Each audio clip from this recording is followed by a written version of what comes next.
প্রতিনিধি হলে কি হবে? এত বড় শিয়ালদা মার্কেট, একটা জনসাধারণের জন্য একটা জল খাওয়ার জন্য ব্যবস্থা নেই, কোনো বাথরুম যাওয়ার ব্যবস্থা নেই। এখানে লোকরা আসে খোঁজে, একটা বাথরুম নেই।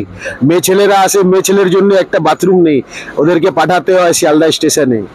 কত লজ্জার বিষয়! এত বড় মার্কেট, হাজার হাজার লোক, লক্ষ লক্ষ লোক আসছে, এত জনপ্রতিনিধি আছে, বড় বড় নেতারা আসে, বক্তৃতা দিয়ে চলে যায়, কোনো কাজের কোনো নেই। এই যে এত বড় হকার এখানে বসে রয়েছে, হকারদের জন্য কি করেছে সরকার? শুধু নাম লিখে নিয়ে যায়, পঞ্জীকৃত করে দেয়, পঞ্জীকৃত করলে কোনো জনকল্যাণ হয় না। হকারদের জন্য কি ব্যবস্থা নিতে পারে সেটা তো স্টেপ নিতে হবে। মানুষ ঠিকমতো যেতে আসতে পারে না। আপনি তো আজকে এখন ভিড় নেই, যখন ভিড় হলে আপনি মানুষ এখানে একার উপরে একটা পড়ে যায়।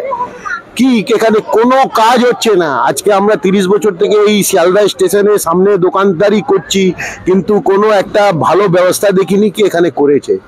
একটা ভালো ফুটপাত নেই, ভালো রাস্তা নেই, শুধু মানে রাস্তার উপরে লেপ লাগিয়ে দিচ্ছে, মানে রাস্তা বললে তৈরি হয়ে যাচ্ছে। এটাই কি বলবো, আর এটা এর ছাড়া আর কিছু বলার নেই।